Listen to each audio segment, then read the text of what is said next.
You guys want to stand, stretch? I know some people did that. Please feel free. I'm sorry that you're going to hear me drone on some more. Um, yes, good stretching. So we're right just 5 minutes behind, so I will catch us up. Make sure that you'll get to hear Steve. Okay. So this now talk is really about patient-led innovation and n-of-1 science, and connecting this with the Agile Science talk briefly. Agile Science I see as a very broad, like just kind of asking the question of how else might we do science. Now, fully recognizing that we're probably wrong about a lot of what we just said. Just throwing that out there, right? But often it's just like the only way I started to understand frequency statistics is when I understood Bayesian statistics. Think about this as that. It's basically giving you a thought exercise. Even if you do live in the world that you live in right now, that we do live in, sometimes having a counterfactual, another way of looking at it, a different perspective, just like going into a different culture allows you to better understand what you're doing yourself, okay? And so with this, when we were kind of working through this, you'll notice that I mentioned that idea of sort of the network in particular. And I was sort of getting into this more and more, one of my side areas of interest is this idea of self-experimentation. And what I was really realizing is that almost everything that I feel like we've been classically trained is a variation of a top-down approach, where we experts come in and solve problems for people. And I started just wondering, like, isn't there another way to do this? You know, and I actually don't like the phrase bottom-up. We can have another conversation. But for the sake of this conversation, we could say bottom-up. How might Agile Science function in more of a bottom-up fashion? And so that's what this is about, this talk more so. And first, I want to thank funders for this, and I am a scientific advisor to these groups. And since the other one was a group talk, I didn't bring up all of my colleagues. But oh my God, many people in this room I want to thank. Even if you didn't necessarily help with this talk, and they can have anything stupid that I say, it's me, it's not them, just as Donna said, right? So Donna's here, Paja, Bonnie, Billy, Daniel, right? Thank you all for always influencing my thinking. And really, the science we are doing is a we, not an I game. So here's the outline for this one now. I'm going to do a super fast overview on n-of-1. And really, because I'm actually not going to get much into the methods. I want to get more into why. And that probably didn't surprise you from what my role was in the other one, right? I often think it's important to have an understanding of why before you get into what and how. So then I'm going to talk about why n-of-1 patient-led innovation. And this will be a little weird, but how might our perspective be limiting us? And then what is our role as professionals if that's true? Okay.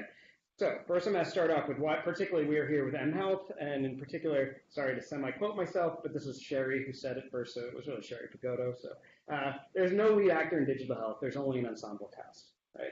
The key is to figure out how do we actually work as an ensemble cast, right? And there's all these different groups, right, that play through this. So I'm going to ground this, particularly I'm thinking about n-of-1. What I want you to be able to understand is how n-of-1 fits into the landscape of how we use data. And so this popped up very quickly in the previous one, and I said, I'm going to tell you about it later. Well, now I'm telling you about it. Basically, imagine there's sort of these two grids that help you understand how data are used. One is basically you're using data to develop aggregate relevant insights or individual relevant insights. And then you might have a data-driven approach versus a hypothesis-driven approach. If you start thinking about it this way, you can actually start unpacking different disciplines and different ways of thinking. Right? In particular, sort of statistics and medicine, public health, we've kind of been in that bottom right quadrant, or bottom left. Yeah, bottom left quadrant. And here it's really the question is, am I doing better relative to a comparator? Whether it be a control condition or a population, right?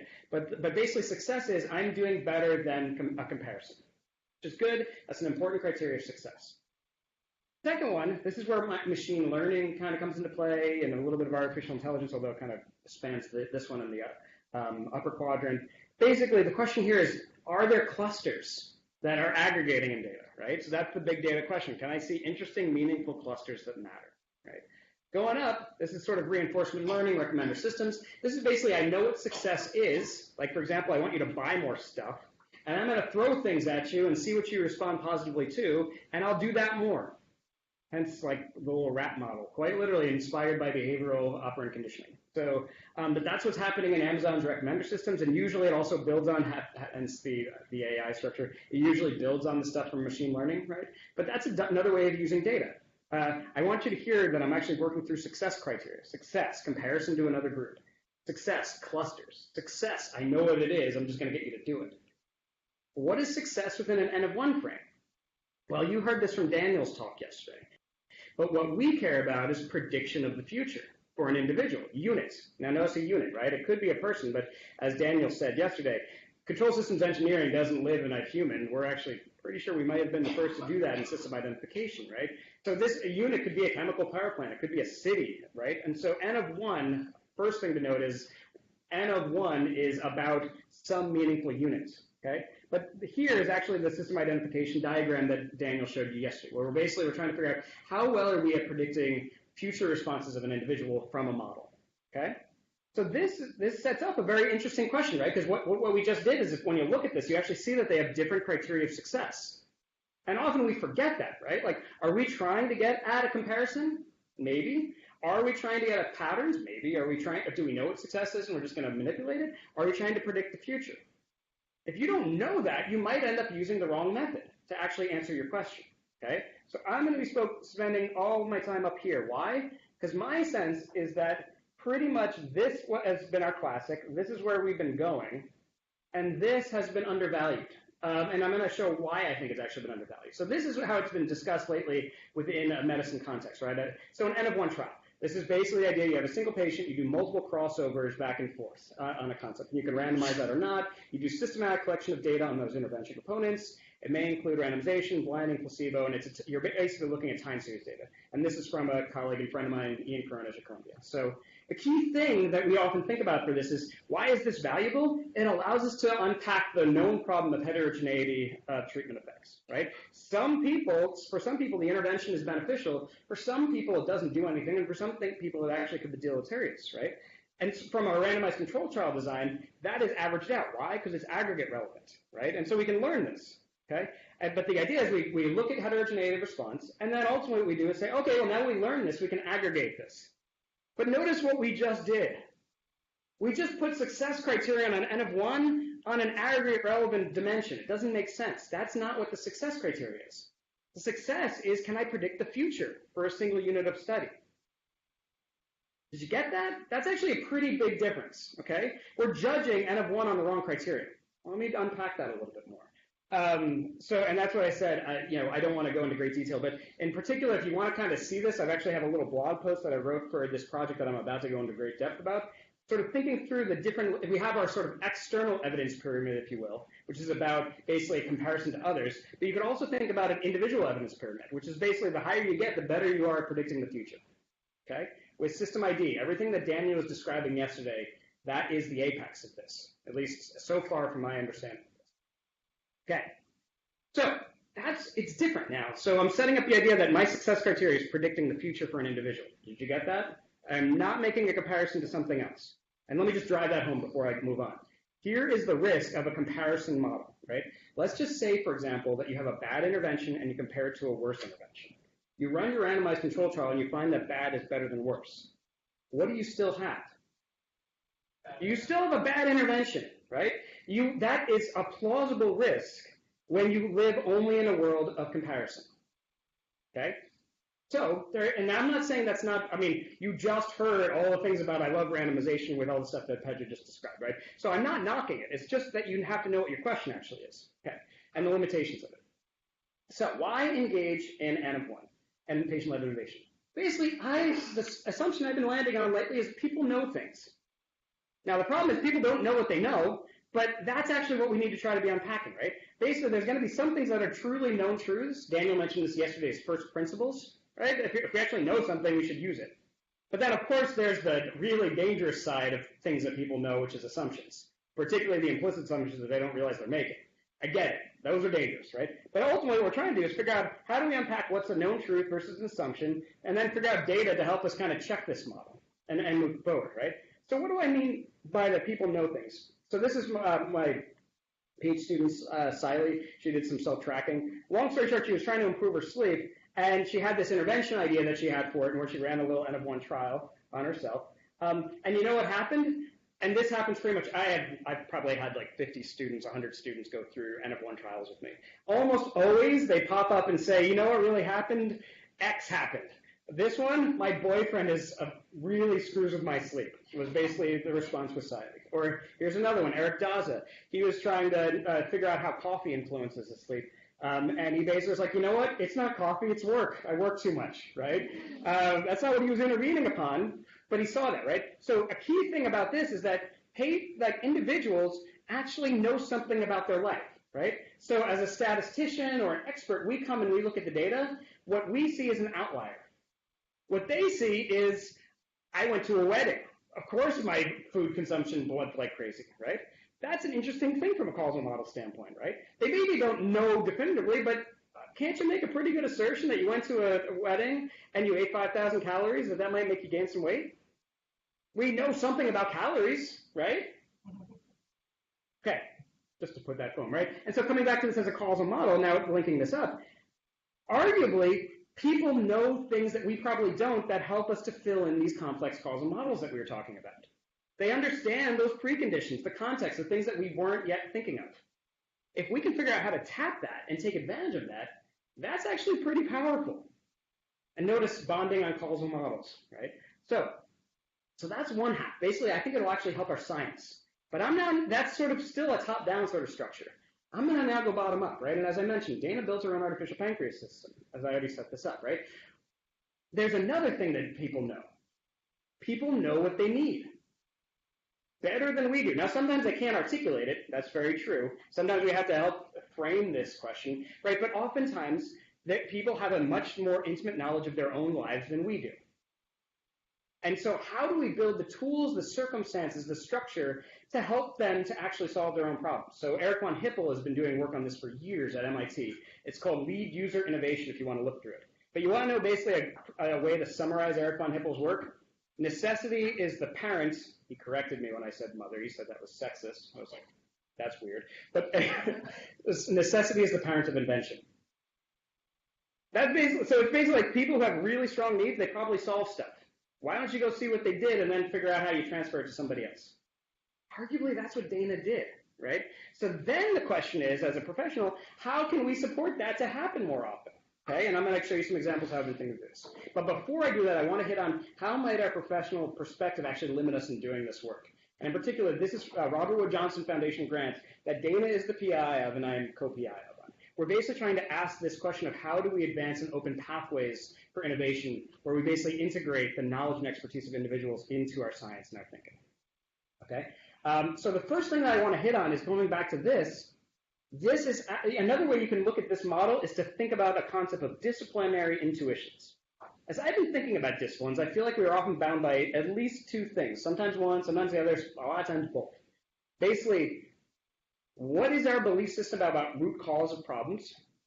And then two, what are the tools we use to solve it? Right, so I'm in a public health department. Our root cause often goes back to something like the snow water supply. There's something at the systems level that we need to solve. How do we solve that? Epidemiology. Now that might be true, but what if that's not true for the problem you're working on? Or what if that's only part of it? And particularly as you're hearing, we're working on some crazy complex stuff, right? So probably it's partially true. But it's probably not completely true. So the first thing that I think is difficult is actually our disciplinary intuitions put us into a box on defining the problem and defining the solution. But what if that problem is not the whole problem, and what if that whole solution is not the whole solution? You actually can't, sometimes you can be blind to it, and you can't even see it, hence why I'm framing it as a disciplinary intuition. So one thing to be mindful of. Second, and this one will be a little bit even more pushy, so risque. I would argue that professionals, we want to help and protect people. That's a really good thing, a laudable goal, and I want to do that, right? And how might psychology be impacting us as professionals? We are humans after all, right? So first of all, what might be some stereotypes, that you might fall prey of? Isn't that funny? Right? But what might be the stereotypes that we make about a person or someone else, a patient, right? A patient. I mean, think about that as a word. I've been actually moving to people formerly known as patients, consciously in my mind so that I don't fall into this trap of someone who will wait for me to solve their problems, okay? Second one, the omission biases. I'm coming back now to the safety risk issue, right? Do you guys know this kind of study, the omission bias? If you don't know what it is, basically there's been a lot of studies showing that we would much rather engage in inaction if something bad happens versus action. So it's like, this is like a trolley, and like we can flick the switch and we might be able to save 20 people and kill one person. We wouldn't ever do it, basically. It's very rare that someone would make that choice because they then took some action and therefore they are part of the causal claim. You see it? And so we have an omission bias because, well, then it becomes partially our fault. The problem is inaction is also your fault. You're basically damned if you do, you're damned if you don't. But we're not thinking about that as experts, right? So when Dana went to a company and basically said, can you solve this problem for me? I would argue they're falling into an omission crisis, where like basically she was born with a disease that's going to kill her. It sucks. But how do we actually think rationally about this as experts and actually understand that we might actually have a bias against ourselves in actually knowing how to define safety? Because we don't want to be the one that caused it, even if it's going to happen anyway. And our inaction still is causing it. Okay? And then last one, learned helplessness. Think about how when you keep helping someone, you might actually train them unintentionally to do it. Like one of Erin Moore, who is another patient innovator that I've had the pleasure of meeting, she framed it as this sort of a normal curve of patient engagement, right? We don't want patients that are disengaged, right? We want patients to be right at this apex of engagement where we do exactly what we tell them to do. But as soon as we go past that, they get really annoying again. Because now they're questioning our assumptions, they're questioning our expertise, right? So whenever someone goes past that, they actually start, you unintentionally might start actually punishing them. So from a systems perspective, we might actually be hurting these innovators. And I actually have a blog post on this as well. I would strongly urge you, this will sound weird, but I strongly urge you to watch A Bug's Life. The end of A Bug's Life. The story, and go to this, I'll send you the link if you want to know this later. Bug's Life is actually an interesting example of this, where basically Flick, the little ant, wants to try to solve the colony's work, and the colony's like, no, don't do that. And it was quite literally, learned helplessness was stated in the movie. It was by the queen ant, the one with the most power. Do you know what she said? It's our lot in life. It's not a lot, but it's our life. What did she just say? I have no power. So how might our professionalism actually make someone feel powerless? Weird, huh? Okay, so now this is how we've actually been unpacking this as we've been working through this work. Like patients seem to be thinking we are not waiting. Professionals, if I can't plan, nothing valuable will be produced. Patient innovators, no one else is coming. This is huge. No one else is coming to solve my problem, and so I've got to figure it out. Versus someone else with more expertise who is smarter than me is going to come and solve this. Second one, act today for today. Act today for tomorrow. I'm not saying there's not value on both of these sides. I'm trying to set up the idea that there's actually differences in perspectives that might limit us. And then finally, this one's pretty funky, actually. Manage risks via transparency and iterative improvement. Basically, like, try to work consciously with teams and others, and don't force people to write off their informed consent. Versus manage risk via external review and externalizing this and basically asking someone to take all the risk. That's another way of framing informed consent. Can you please sign this document so that I don't have any more culpability? I know that was an extreme statement, but just sit with that for a minute. Sit with how our perspectives might actually be undermining our ability to engage with people. And then the way I've been thinking about, like, how do you actually solve this, because I know it's kind of depressing, I've sort of thought about this idea of a chance mindset. Being curious, humble, agenic, a node, creative, and ethical. How do I do that?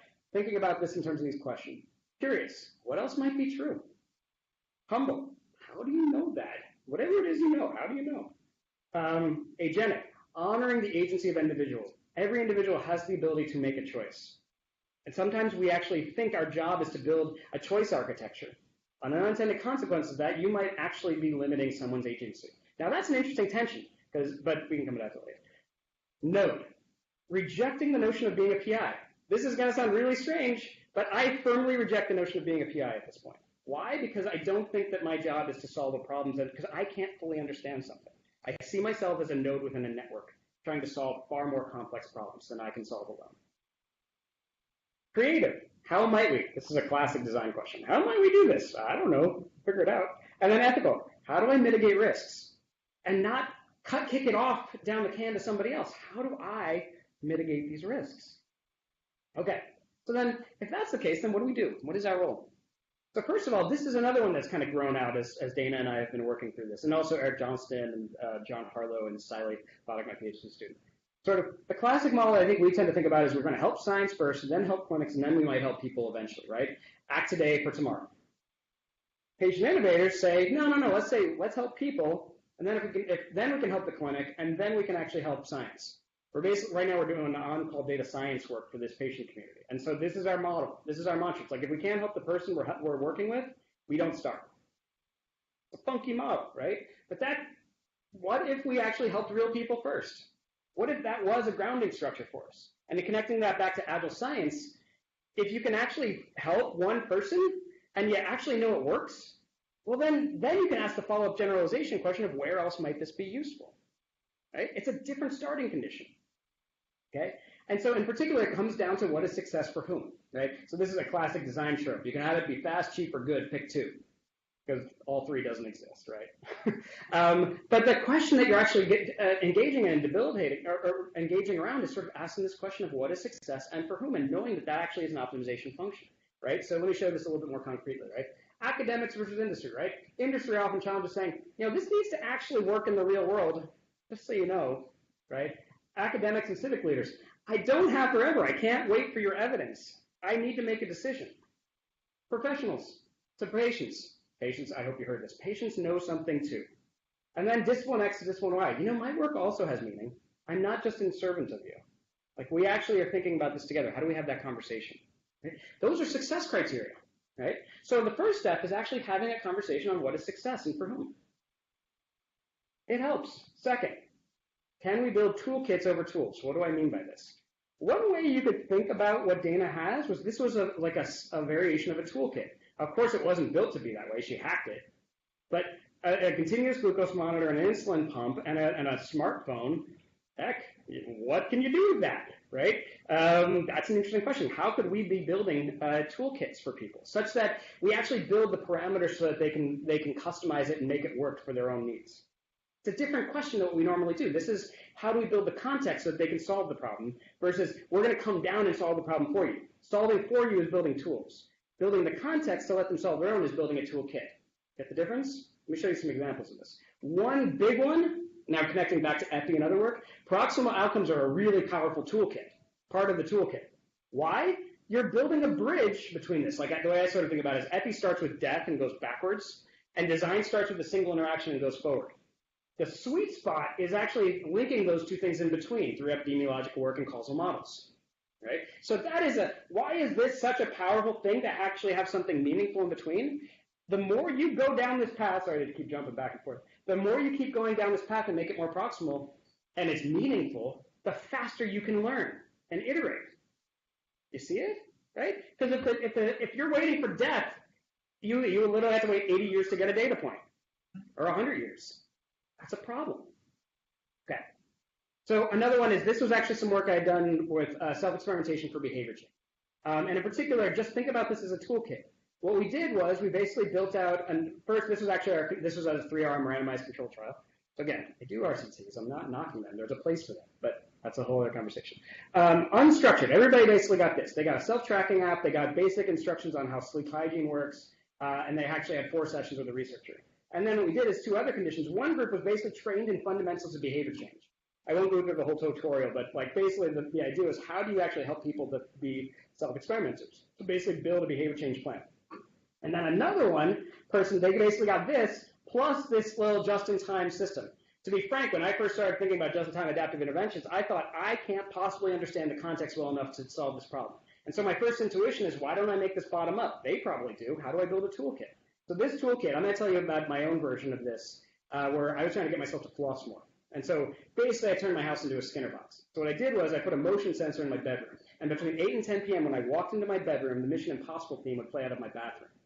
Then when I went into my bathroom, I had a little switch that I could track when I was flossing. When I was flossing, happy music that I liked, that I chose for myself, started playing for me. After 2 minutes of flossing, the system would say, good job, you flossed. Yay! So I turned my switch off. I go to bed. The next morning, and here's the real clincher, the next morning, I had a little box of Ghirardelli chocolates. And what I did is I'd have a Ghirardelli chocolate after dinner as a little dessert. Every time I opened that box and I had flossed the day before, the system would cheer for me. Every time I opened that box and I had not, the system would boo at me. I literally got addicted to this thing. Like after a while, I was like, I couldn't not floss unless I hadn't. And I actually had to build an expanding reinforcement schedule to kind of wean myself. And now I am a regular flosser. But notice that's a toolkit, right? We basically built this, so we then had people use this for sleep hygiene, right, and play through it. And I could show you the results. They've actually both of those worked similarly. They didn't do as well, but like in terms of they both were better controlled, but they weren't different from each other. And I could get into some of the qualitative stuff on that. But in essence, notice that's a toolkit, right? We built something for people to hack it out and build it out themselves. We had to build some parameters around it, like what are the main tools you might need, but we still built it as a toolkit, right? And now, let me come back to this also, this idea of then causality, right? So I also now think a third thing that as our role is actually saying that we are the ones that care about causality, right? And so we need to be thinking about advancing causal models via n-of-1 as an approach, right? And notice I'm not making the distinction. We're not talking the if statements. We're actually talking about the how statements, okay? How do we do that? So causal models, one way you can think about causal models is that you're specifying what is known and assumed, and then you use data to separate the two. Right? And so the idea is you can draw a really complex causal model on how things are interrelated. This is from our resources that Pedro mentioned before. And then you can use language from Perl to actually figure out, is this a causal claim that I could actually study? Right? And actually building a mechanism for you to play through this. Now, so connecting this, notice I mentioned before, Daniel's and my work with the system identification. This is n-of-1. I want to be really explicit about this. This is an n-of-1 approach, period.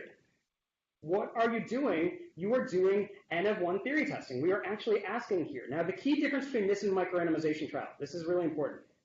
Our success criteria is not the effect size estimate of the intervention.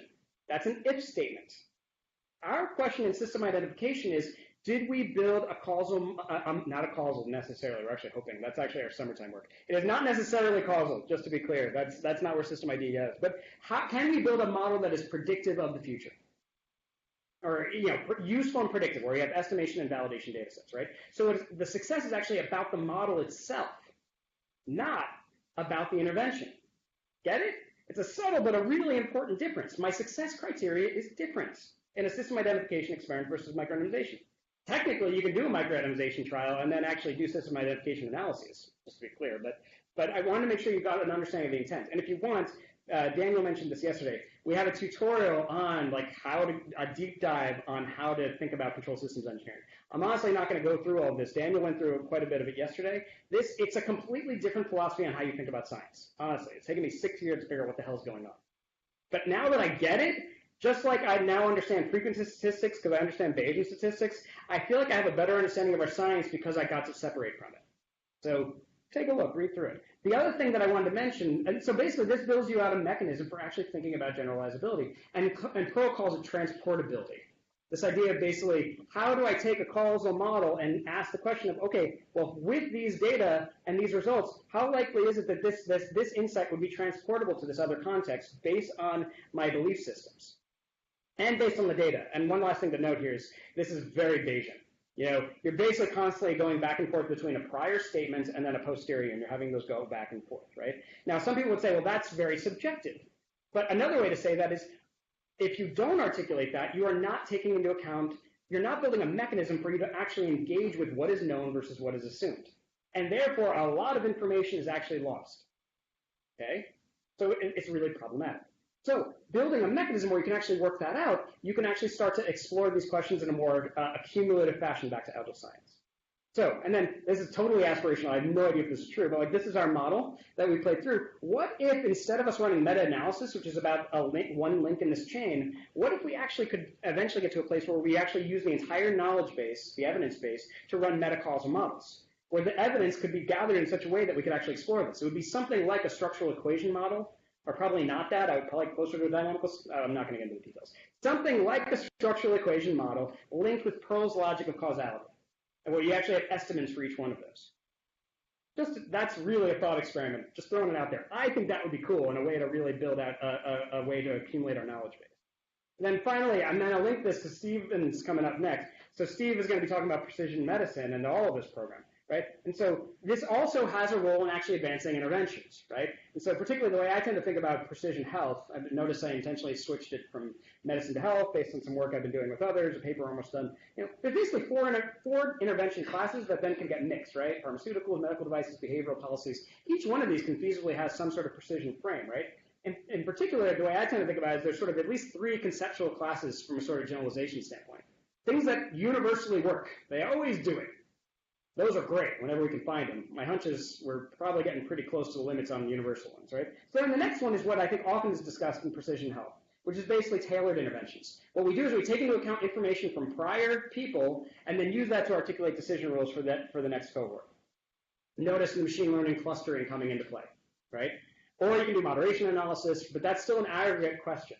Last one is, what if it's completely idiosyncratic or we don't know something? Well, now this is where the control systems engineering and the reinforcement learning comes into play, the upper side of that, right? Where individual relevant insights, data about the person is used to adjust how the intervention works. It is truly individualized, okay? So to me, this is how I've been thinking about precision health. Now, so this, again, how Agile Science fits into this is a structure to kind of play that through, but I want to really link this up with, I'm really getting into sort of, most of what we got into was the creation phase. Now we're really asking the question of optimization. Like, how do we build that adaptation? And what Daniel had gotten into yesterday was building a controller. So this is the model predictive controller. The way it works is imagine you basically have a meteorology model for each human being, and you can try to use it to make predictions on what they will do in the future, given the different interventions options you make.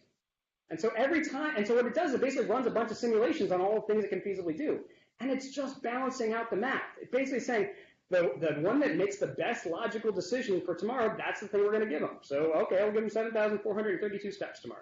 And why? Because we think that's going to help to facilitate a gradual trajectory of change, recognizing predictions around context screwing us over and things of that sort, right? That's how a model predictive controller works. It's different. It's using prediction to make decisions.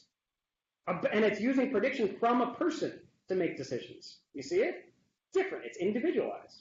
And so this is, and that JMI paper that I mentioned, one of the things that we propose is actually a control optimization trial, a fourth optimization trial that actually is also in the advanced studies of control system, of MOST. So again, this is very much linked to MOST. Just think of it as sort of like an n-of-1 optimization trial, where what you're doing is you're actually trying to optimize that controller to actually make better decisions, And so I won't bore you with this, but really the key part of this is success. You need to know what success is for the person, right? And so you need that optimization function, right? Fast, cheap, good kind of thing, right? And then so for this, like you build your initial models, you then use it to make better decisions, and then you kind of facilitate maintenance. So for here, for example, success here is getting people to 10,000 steps.